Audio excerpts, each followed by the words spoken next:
들으며 줄거리로 이해하는 7분 국어 산문 벼락치기. 이번 시간에는 박지원의 학문소설 예덕선생전을 살펴보겠습니다. 7분 국어 작품 이해하기. 예덕선생전의 주제는 바람직한 벗의 사귐과 참된 인간성입니다. 작품은 대화를 중심으로 사건을 전개하고 있으며 특정 인물에 대한 상반된 평가로 갈등이 발생합니다. 소외된 하층민의 삶을 조명하여 바람직한 인간상을 제시하고 계급타파와 평등 사상이 드러나 있는 작품입니다. 예덕선생전은 박지원의 실학 사상을 담고 있는 한문 단편 소설로 방경각 외전에 수록되어 있습니다. 제목의 예덕은 더럽다는 뜻을 지니는 예라는 글자와 덕을 베푼다는 뜻을 지니는 덕이라는 글자를 합한 말로 더러운 일을 하지만 덕이 있다고 칭송되는 엄행수의 호를 가리킵니다. 자기의 분수를 깨닫고 그 속에서 삶의 즐거움을 찾는 엄행수를 통해 진실된 사귐의 의미와 참다운 인간상을 제시한 작품입니다. 이 작품은 박지원의 다른 소설들과는 달리 선결자와 자목의 대화를 중심으로 한 문답 형식을 통해 주제를 구현하고 있습니다. 제자 자목은 스승 선결자가 비천한 신분인 엄행수와 사귀는 것을 못마땅하게 여기면서 이를 비판하는 물음을 던집니다. 이에 선결자는 비록 엄행수의 신분과 직업이 미천하지만 분수를 알기 때문에 안분지족하고 근검전략하는 아름다운 덕을 갖추고 있어서 존경하는 마음으로 예덕선생이라 부르고 그와 버탄다고 대답하며 자목에게 이해나 아첨에 의해 맺어지는 인간관계가 아닌 올바른 교우의 도를 가르치고 있습니다. 이러한 문답 형식은 작가의 의식을 효과적으로 드러내는 기능을 하는데 자목의 물음을 통해서는 당시 양반들의 허례허식과 위선에 대한 비판과 풍조를 드러내는 반면 선교자의 대답을 통해서는 사회적으로 성장하고 있던 서민의식과 바람직한 인간상을 보여주고 있는 것입니다. 7분 국어 작품 줄거리. 엄행수는 똥을 치워나르는 천한 인물이지만 선결자인 이덕무는 그에게 예덕이라는 호까지 지어주고 선생으로 대접하며 친하게 지냅니다. 예덕선생은 동네를 돌아다니며 똥을 지고 나르는 일에 종사하는 미천한 사람입니다. 사람들은 그를 엄행수라 불렀는데 엄은 성이고 행수는 늙은 역부를 뜻하는 말입니다. 선결자의 제자 자목은 스승이 사대부와 교류하지 않고 비천한 엄행수와 버타는 것에 노골적으로 불만을 표시합니다.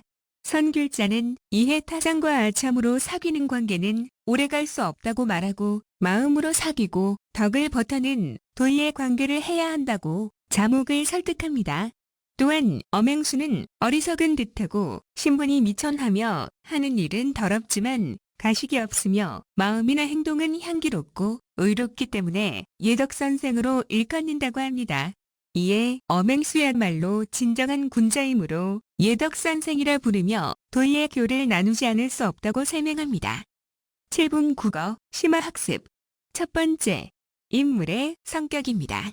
엄행수는 소외된 천민 계층이지만 사치를 즐기지도 않고 남의 것을 탐하지도 않으면서 자신의 분수에 만족하며 정직하고 성실하게 살아가는 인물로 참되고 실속 있도록 힘써 실행하는 무실력행과 아는 것을 실제로 몸소 이행하는 실천공행의 가치관을 지닌 인물입니다.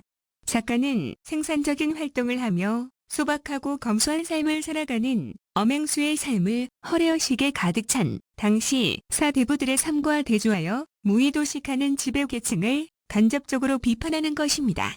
선귤자는 작가의식을 대변하는 인물입니다.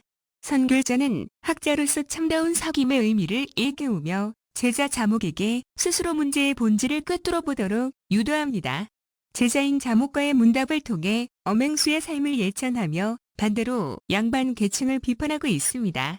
자목은 선귤자의 제자로 봉건적 가치관에 사로잡혀 새로운 사회의 흐름을 인식하지 못하는 당대의 지배층을 상징합니다.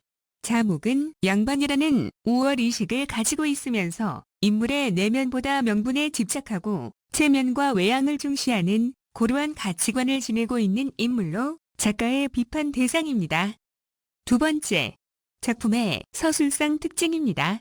서술자는 선귤자라는 인물과 그의 제자 자목을 내세워 둘이 대화하는 형식을 통해 교우의 도에 대해 이야기합니다. 처음 부분에 제시된 예덕선생에 대한 서술자의 설명을 제외하면 대화체 소설이라고 할 수 있을 정도로 대화가 많이 사용되었습니다.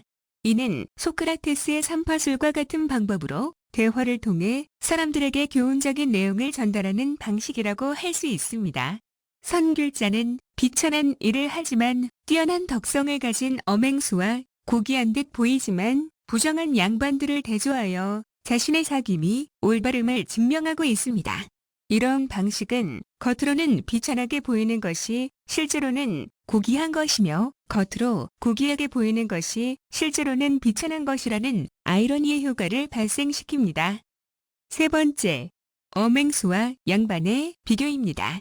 엄행수는 스스로 노동을 하면서 생활하는 반면에 양반은 노동보다 명분에 집착합니다. 엄행수는 미천한 자신의 처지를 알고 분수에 맞는 삶을 살아가는 반면에 양반은 분수에 만족할 줄 모르고 높은 자리에 오르기 위하여 노력합니다. 엄행수는 남의 것을 탐하지 않지만 양반은 권력으로 남의 것을 탐합니다. 엄행수는 화려하거나 쾌락적인 삶을 추구하지 않지만 양반은 화려하고 쾌락적인 삶을 추구합니다.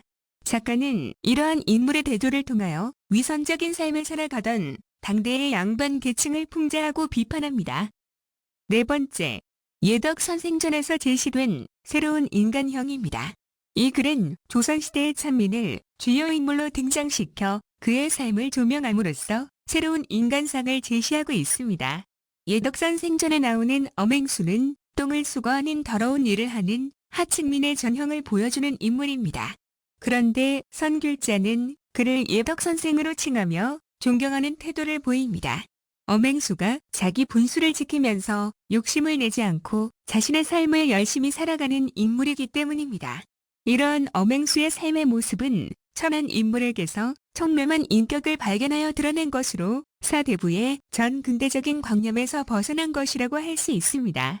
즉, 작가는 허위의식이 없고 생산적인 삶을 사는 엄행수를 이상적인 인간형으로 제시한 것입니다. 그러나 글쓴이가 제시한 안봉지족이나 근검절약 등의 가치관은 결국 유교의 본질적인 가치와 통하는 것이므로 유교적 관념에서는 완전히 벗어나지 못했다는 한계를 드러냅니다. 다섯 번째, 예덕선생전에 나타난 친구를 사귀는 도리입니다. 선귤자와 자목의 대화에서 작가가 생각하는 진정한 벗의 사귐을 확인할 수 있습니다. 자목은 스승인 선귤자가 똥을 나르는 일을 하는 천한 사람과 사귀는 것을 못마땅하게 여깁니다. 그러나 선귤자는 사람들이 비천하다고 하는 엄행수를 예덕선생이라고 칭하며 친밀하게 지내면서 친구를 사귀는 도리라고 불리는 우도를 지킵니다. 그리고 이를 통해 진정한 우도가 무엇인가를 자목에게 깨우쳐주고 있습니다. 군자는 군자끼리 어울려 벗을 사귀되 변치 않는 진실된 사귐이 가능하지만 소인은 소인끼리 어울려 벗을 사귀며 이해관계에 따라 신의를 잃어버리므로 참된 사귐은 있을 수 없다는 생각을 드러내고 있는 것입니다. 이렇게 볼 때 이 작품은 작중인물인 선귤자의 말과 예덕선생의 삶의 모습을 통해 자목의 왜곡된 의식을 비판하면서 지위와 빈부의 차를 넘어선 진정한 우도의 의미를 형상화하고 있다고 볼 수 있습니다. 여섯 번째, 선귤자와 엄행수의 사귐에서 드러낸 작가의식입니다. 못 양반들이 친구 관계를 맺고 싶어하는 최고의 학자인 선귤자가 가장 낮은 신분인 엄행수와 교류한다는 이 작품의 설정에는 당시 봉건 사회의 엄격한 신분 체제에 대한 부정적 인식이 드러나 있습니다. 또한 선귤자는 신분의 귀천에 상관없이 참되고 건강한 삶을 사는 엄행수의 인간성을 긍정적으로 파악하여 그와 친밀한 관계를 맺는데 이러한 내용은 평등한 사회를 꿈꾸는 작가의 의지를 반영한 것이라고 할 수 있습니다. 한편 이를 서민 의식의 발달에 따른 근대적인 가치관과 관련지어 보면 도덕적 의리를 중시하는 만남인 도의지교가 무너져가는 세태를 보여줌으로써 당시 양반층을 비판함과 동시에 일반 백성들의 사회에서 좀 더 인간다운 삶의 가치가 영위되고 있음을 역설한 것이라고 할 수 있습니다.